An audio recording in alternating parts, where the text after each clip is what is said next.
You set goals and you don't reach them. New Year's resolutions, they're gone within the first 2 weeks of the new year.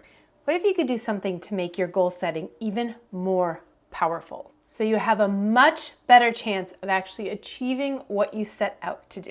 The key is the big and the small. If you're ready to set some really powerful resolutions or goals, no matter what time of year it is, I've got you. I'm going to take you through a powerful process that I have used for over 30 years as a life coach for myself and for my clients to help them reach goals that they really want to achieve. New Year's resolutions are my jam. Now, this video is a two-parter. In this video, I'm going to take you through the whole process and really talk you through it. In the next video, I'm actually going to do a work with me, plan with me video where we can go through each of the steps and plan our year. Now, the workbook is below. Same workbook for this video and the next video. So if you just want to work through it in this video, feel free. If you prefer to do the plan with me, then definitely check that one out. But this video is where I'm really going to teach each of the steps. And again, I have created a workbook linked below, and you might want to grab it because you might get a few reminders throughout the year. Okay, let's get into this. Now, as I mentioned in the intro, the key is the big and the small. So the big is the inspiration, the umbrella of excitement of I really want this, your why, if you will. And the little is the detail, the actual action steps and when you're going to take them. We need both. People tend to either be good at one or the other. They're good at the big dream, but taking action steps is challenging, or they're really good at the action steps, but they have nothing that is underlying those action steps that inspires them. So we need to have both. So we're going to start with that umbrella, the big, and we're going to slowly ratchet down to the little to make sure you actually succeed this year. In these steps, I'm going to help get you excited and inspired, and I'm going to help you get organized so that it gets done. We got this. We can totally do it.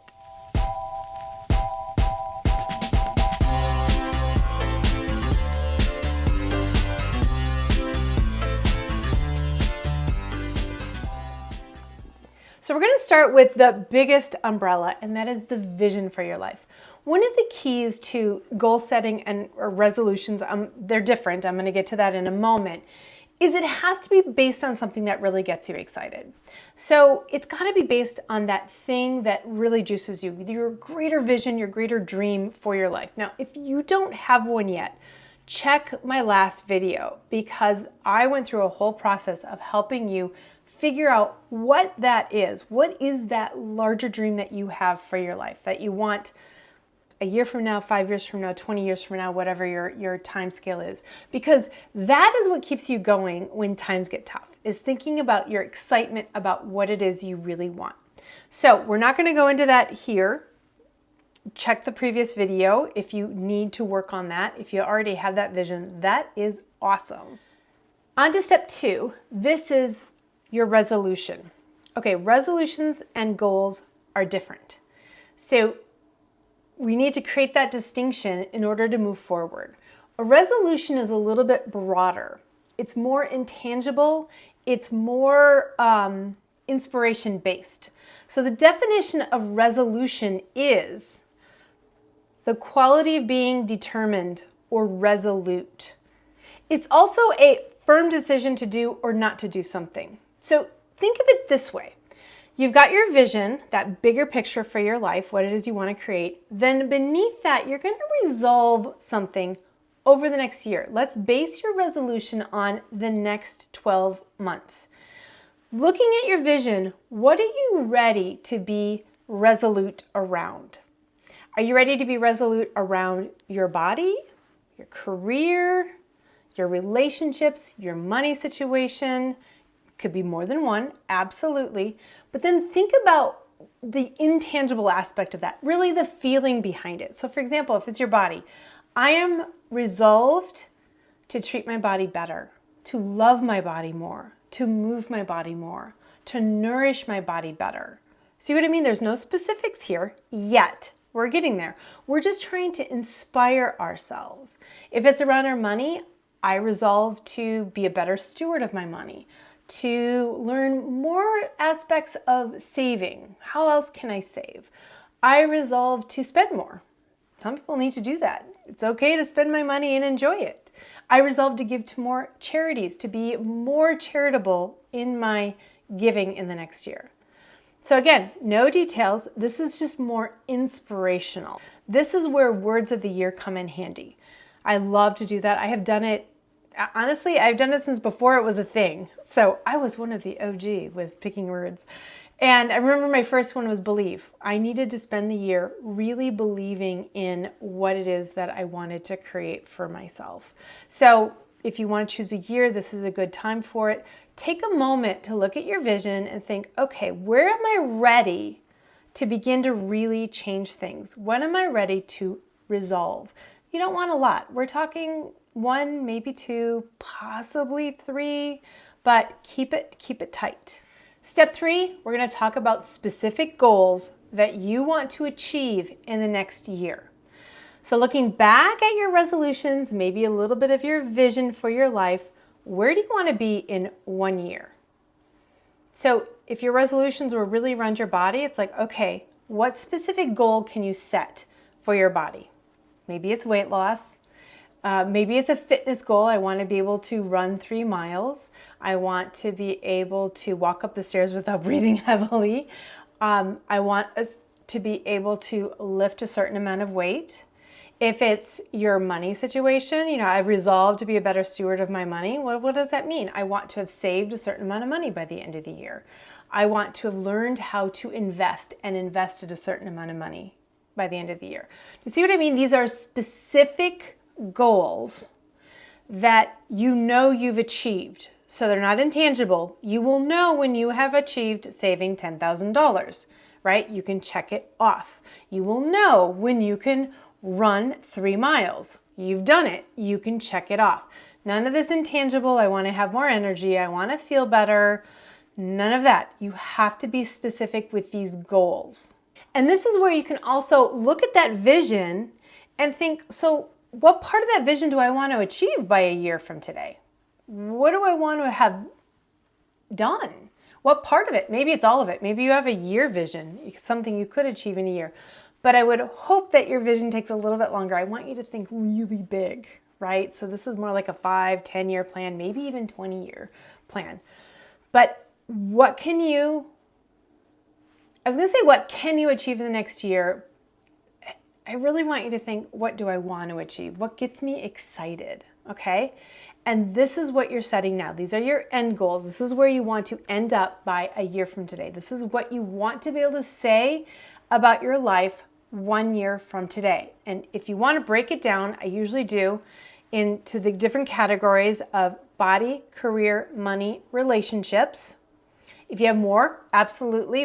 Don't limit it to this. And if you feel like my relationships are great, there's nothing there, then don't write anything down, right? Like this is just to help you guide your own vision. So take a little time to figure out what goals that you want by the end of the year. And if you want to do the plan with me video, this is an opportunity for you just to start thinking and parsing it out, because sometimes it takes a little bit longer than one sitting to really figure out what it is you want, especially if you've never done this before.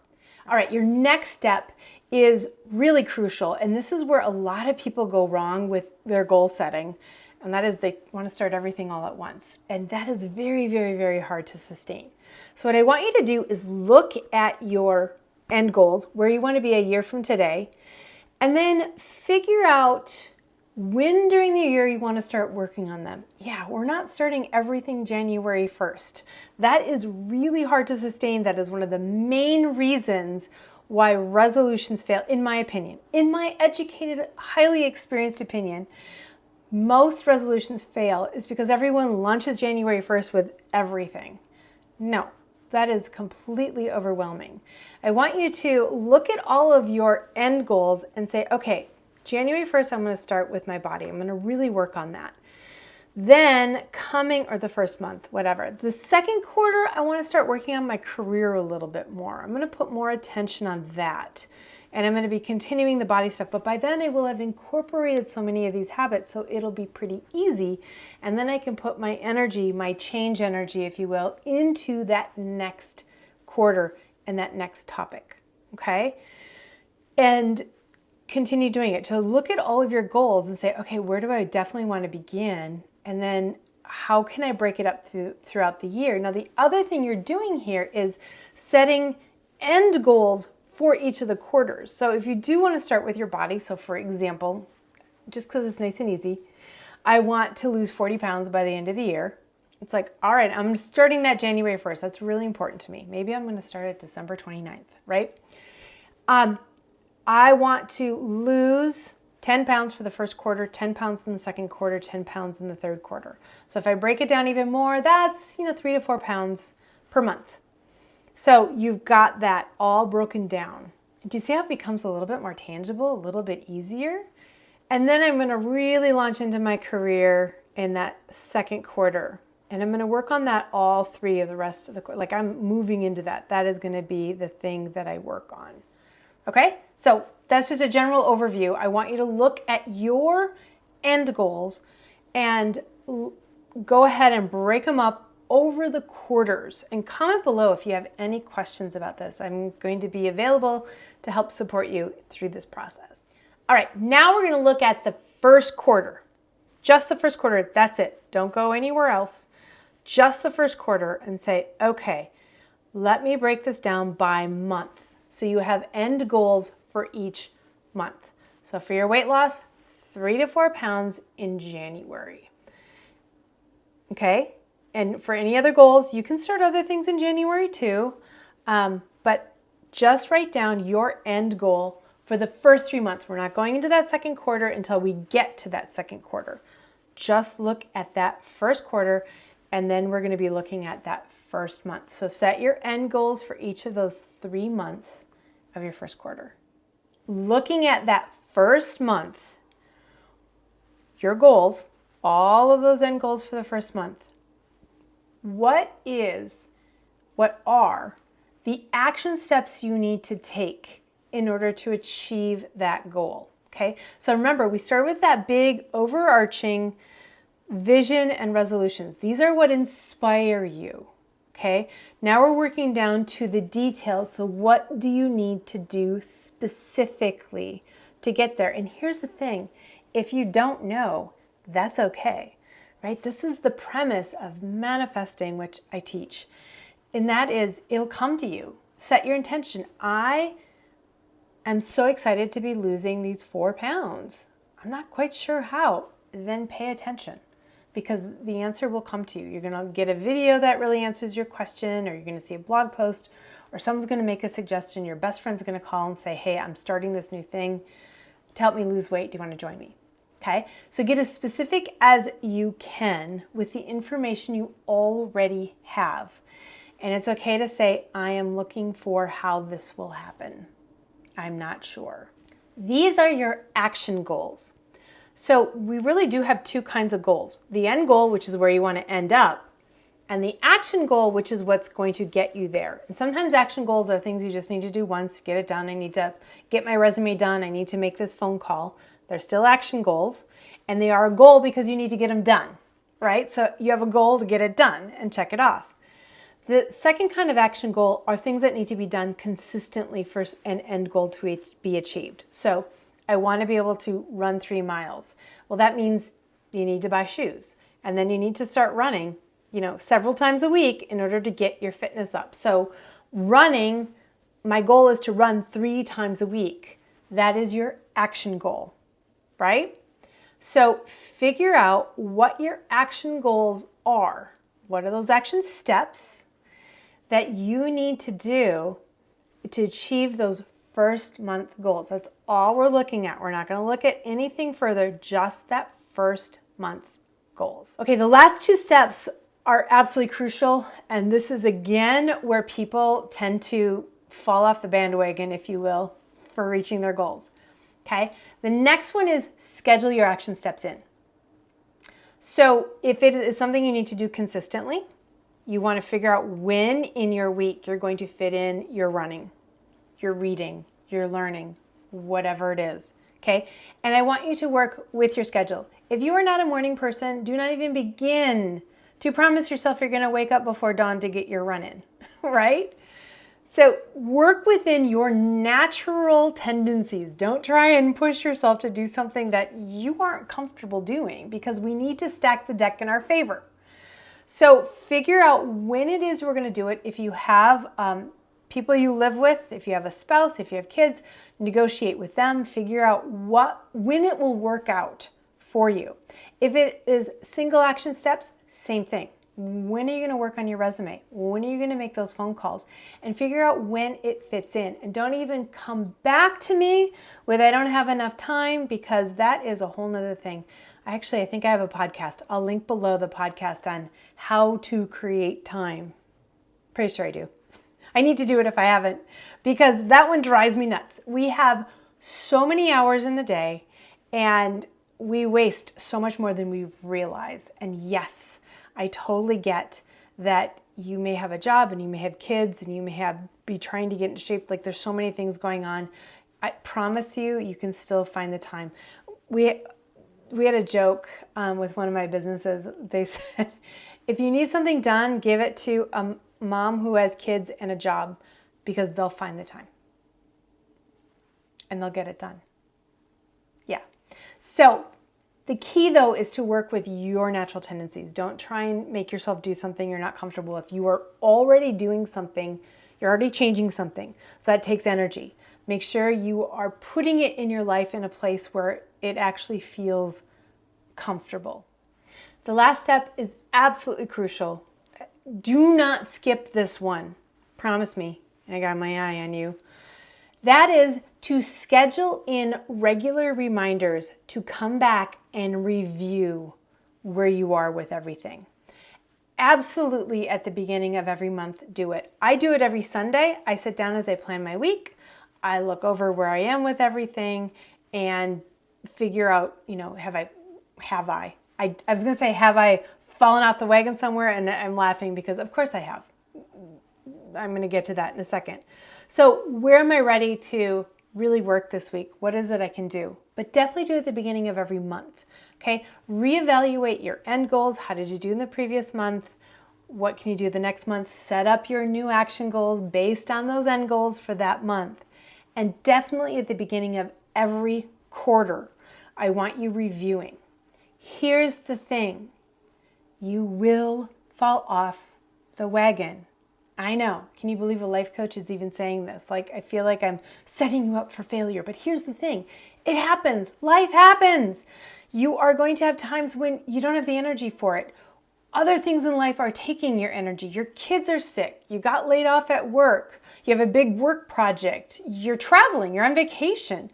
Things happen that get in the way. And what happens is we tend to fall back after the event into our old ways, the ways we used to be, if you will, before we started making these changes. And that's okay, right? Like, it's okay to fall off the wagon, if you will. So you just want to have periodic times when you check in with yourself and say, okay, am I ready to get back on this wagon? Am I ready to do this? And how am I doing, right? So that's what the regular check-ins are for. And I recommend you literally put it in your phone, on your calendar, to have a reminder pop up at least the first of every month. And definitely, like, all caps, at the beginning of each quarter, because that's when you're going to review the next quarter's goals. Break them down by month, figure out the action steps that'll get you to that end goal. See where I'm going? We don't have to do that now. We're not even going to think about it, because there's a chance things will have changed by then. Maybe you haven't achieved a certain goal, so you really need to still focus on that one. You're not ready to move to that second quarter, or maybe you far surpassed your goal, so now you're ready to shift that second quarter goal, right? So just do one quarter and then 1 month at a time. Check in with yourself. And here's the other thing. Have a plan for failure. I have a whole podcast on this. I will link below this podcast. This is probably the most important thing I teach as a life coach, is like, what am I going to do when I feel like I failed? Fail is my 4-letter F word. I don't like that word. Ugh, it's just grinds on me, because what is failure? It's just having a different outcome than you were anticipating. That's it. Maybe it's the best lesson you ever learned. Maybe you, like Edison, figured out one more way that it didn't work, right? That's his famous quote with the light bulb. But I want to encourage you to normalize, if you will, make it okay to not work on it sometimes, because the judgment we have toward ourselves when we fail slows us down so much more than taking that break ever would have. So check out that podcast for yourself. Have a little plan for failure. It's a good thing. All right, there you go. These are the steps for setting really powerful goals for your next year. Now, you can definitely check out my Planning Your Year With Me video and hang out with me as we go through the worksheet together as I plan my year, because I do this process every year myself as well. Now remember to grab the worksheet below. I'll see you in the Planning With Me video if you want to join me. And stay tuned, because I have a yoga practice coming where you can take your New Year's resolutions to the yoga mat to get even more inspired. This is going to be good. It's going to be an amazing year, because life is meant to be extraordinary. See you in the next video.